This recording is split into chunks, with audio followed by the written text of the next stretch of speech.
economy. Rowan, thank you very much.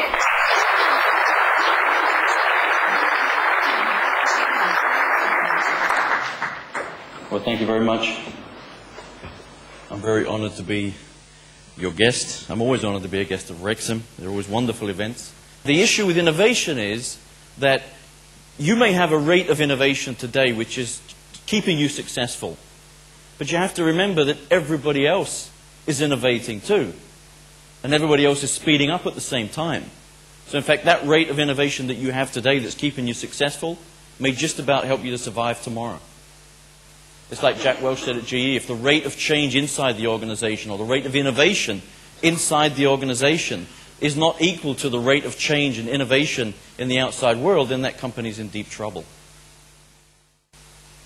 So it's about how do we create those new sources of profit while at the same time not damaging the business that we already have. And my example is the oil business. If you look at the oil business, there are two sides to the business. On the one hand, we have exploration. On the other hand, we have exploitation.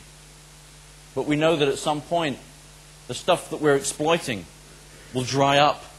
So if we're not creating, if we're not exploring new fields, then at the end of the day, our whole business may dry up.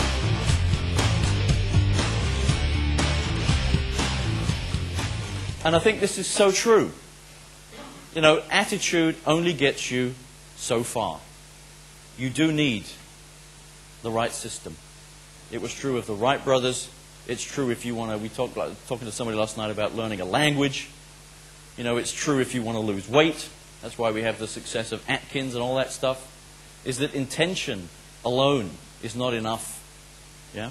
We do need the right system. When you have the right system, you find that you get off the ground and it all works.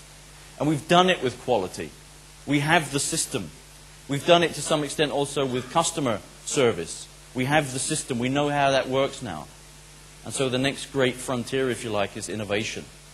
Is how do we move that beyond a vague aspiration to being a functional system? Just as with the quality movement, we had to introduce new values, new skills, new processes, new IT systems, new management systems, new metrics for measuring and rewarding. So too, we have to do that with innovation. It's a systemic challenge. It won't be fixed by a Band-Aid or a silver bullet. Those that have tried to do so have failed.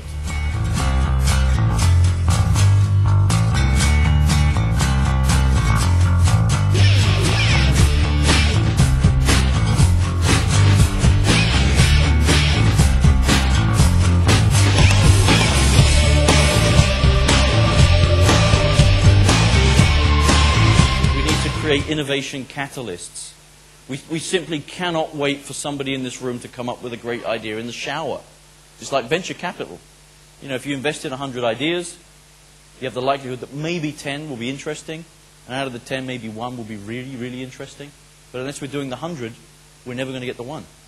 But that'll only happen if that innovation is not just, as we say here, written on the mission statement card that's in my pocket or in the annual report, but if it truly is a day-to-day experience at the company. People need to know that it's expected of them. So, but if you join a company like Apple, you know what's expected of you. If you join a company like Swatch, you know what's expected of you. If you go into Nike, you know what's expected of you. You feel it, you breathe it when you walk into that culture. You know that this is a company that wants innovators and believes that growth comes through innovation. If you're not doing something in your job that you could get fired for, then you're doing something wrong.